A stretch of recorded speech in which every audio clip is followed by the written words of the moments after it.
Welcome to the first quarter of 2026 of the Advanced Asset Management Market Commentary Review. I'm Bob Baker, President of Advanced Asset Management Advisors, and joining me today is Phil Volker, our Chief Investment Officer. Good morning, Phil. Good morning.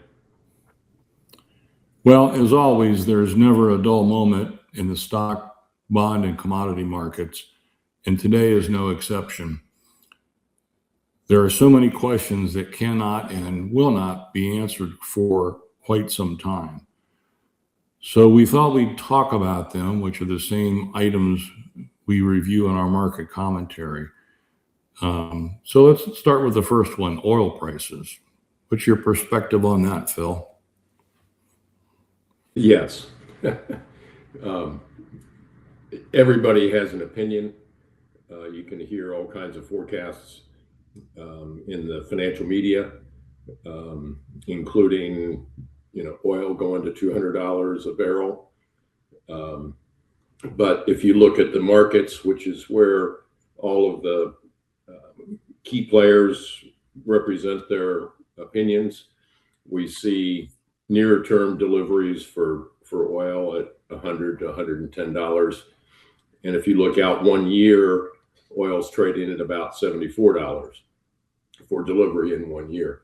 So the market collectively, all of the players are projecting a drop in oil prices back to 75 within a year, but certainly not back to the 60 or below that we were enjoying before the beginning of the confrontation with Iran. So bottom line is nobody knows for sure when oil prices are going to peak. And thank goodness the U.S. is now independent of foreign oil drilling-wise. So that can only help us at some point. So, and oil prices, with them being elevated, are going to lead us right into the next topic, which is inflation. Yes. As far as the United States position with oil, yes, we are independent, quote unquote, energy independent, but it is a global market. And, we import as well as export oil and energy products. So the price impact is felt here.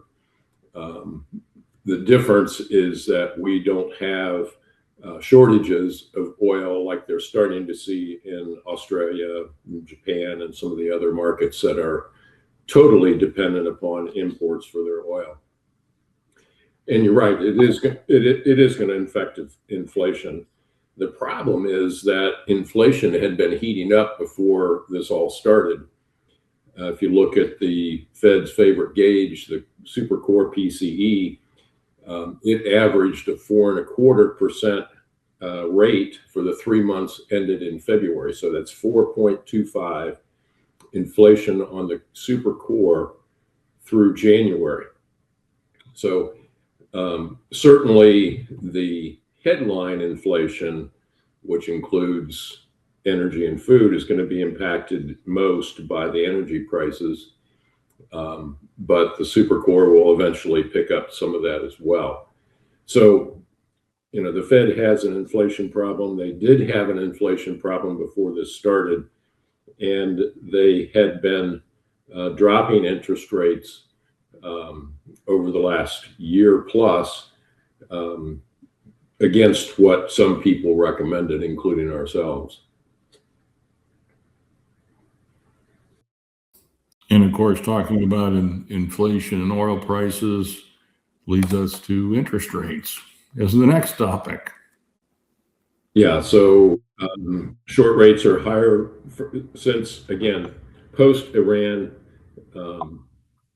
interest rates are higher across the curve. The short-term markets have essentially eliminated the forward pricing of interest rate cuts from the Fed for the rest of this year.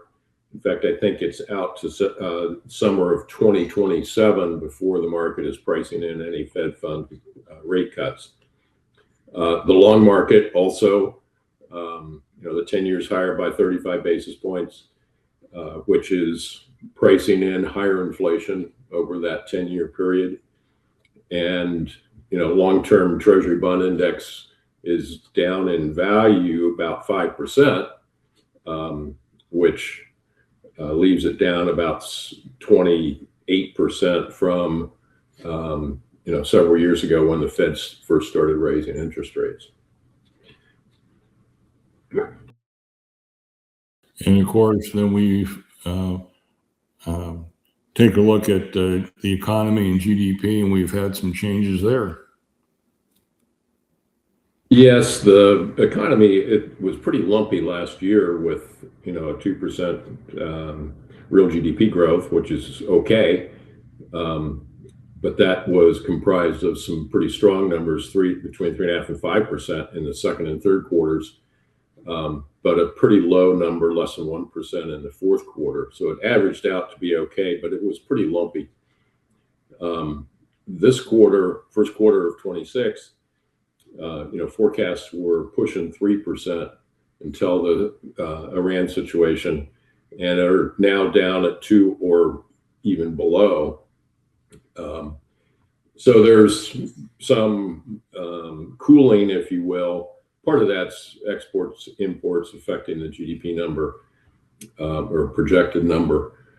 But there's apparently some cooling in segments of the economy that is taking the edge off the more optimistic growth scenario. And of course, the valuation bubble was bad. It got a little bit better, but it's still not the greatest.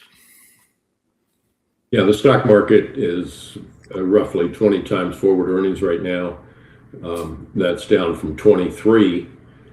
So we've had a little correction in valuations. A couple of interesting things that the stock market correction that we've had has actually started last fall in October. And it was led by declines in the technology sector, and in particular software, cloud computing names. There's an index of extended software. It's down 35%. That peaked last fall. Cloud computing down 29%. Semis not nearly as bad at 15%. All that in the backdrop of the headline indices down 6, 7, 8%, meaning S&P, Dow, et cetera. So there's been a correction going on from last fall. And it wasn't until the Iran situation started that we saw the weakness spill over into other sectors like healthcare, utilities, real estate, staples, et cetera. So another, sector that's interesting to watch, or key to watch here, is consumer discretionary. It topped out last fall as well. And the industry, when you drill down to some industries within the consumer discretionary, the restaurant index is down over 20% from its high, which could be a leading indicator of consumer spending, or projecting the stock starting to price in decline in some of the robust consumer spending that we've seen. So a lot of cross currents there, but the stock market correction started last fall and was exacerbated with the situation in Iran. Sure. And that's caused volatility. One of the charts we look at is equal weighted equity index returns 51 months ago, which was the start of the Fed raising interest rates. And you want to give us a quick summary of that? Sure. If you look at equal weighted S&P 500, it has been the best return since the Fed started raising rates. Now just about 10 percentage points above the path that Treasury bills has traced out. Obviously, Treasury bills, very low volatility or no volatility, and much better yields in T-bills than what we had in zero interest rate environment for 10, 12 years. So stocks have beaten the other asset classes as far as, it's beaten small cap, it's beaten T-bills. Long-term treasury bonds, as I mentioned, are still down 28% during that period, the last 4+ years. And stocks are struggling to stay ahead of the path that T-bills had been on.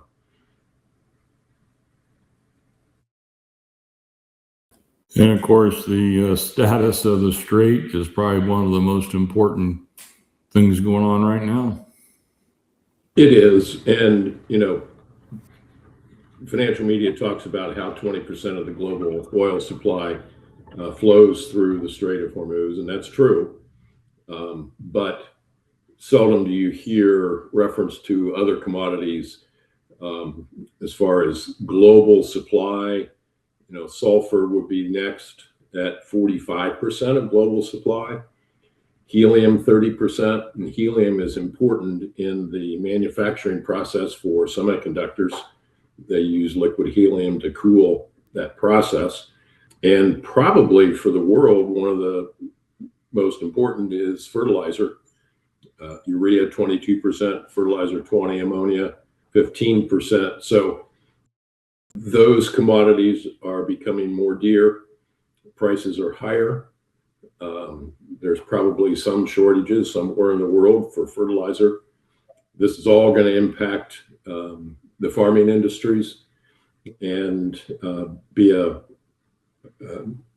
negative or impact food prices, probably moving higher as we go forward over the next several months.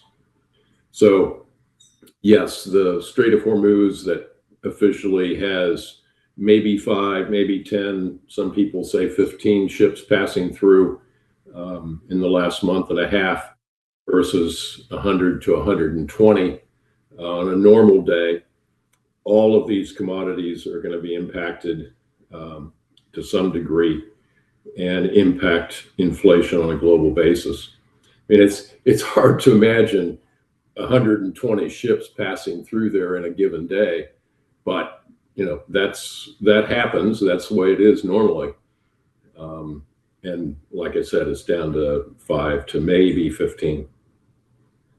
Well, and then you hear some of the reports of building a roundabout canal to get around the strait, and the cost of that and the viability of that, or whether even that can be done. And that would take a major dig or nuclear weapon to open that channel.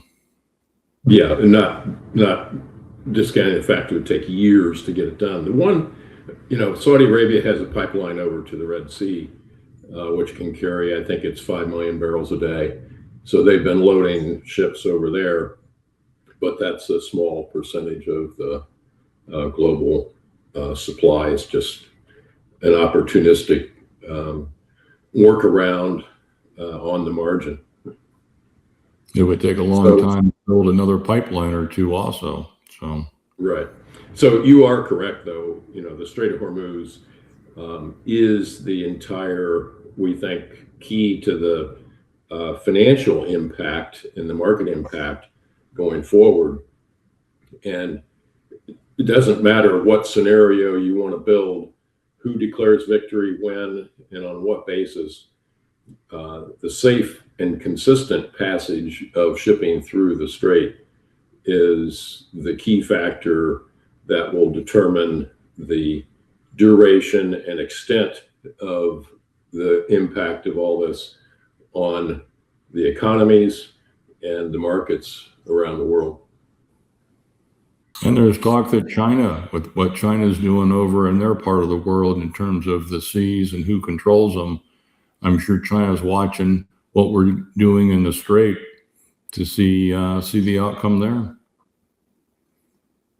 Yeah, that's a whole nother topic, more complicated than I think, because there's a bigger area and more countries involved. But yeah, the whole world is watching, and China, South Korea, Japan, all those countries over there are impacted heavily because of the amount of oil that they get from the Middle East. Mhm. Mhm. As always, it's always interesting how all these factors can impact the markets and supply and demand and prices. Anything else you'd like to add before we close? No, just that it's we've raised a lot of questions. We don't have the answers. Nobody has the answers, and so time will prove the answers. It's just going to take a little bit of it to draw some conclusions. Absolutely. Well, as always, Phil, thanks for addressing and reviewing some of our thoughts on the market commentary. If our listeners today have any questions or wish to discuss how our investment strategies could assist you and your clients in meeting their long-term investment objectives, please contact us. Until the next quarter, thank you.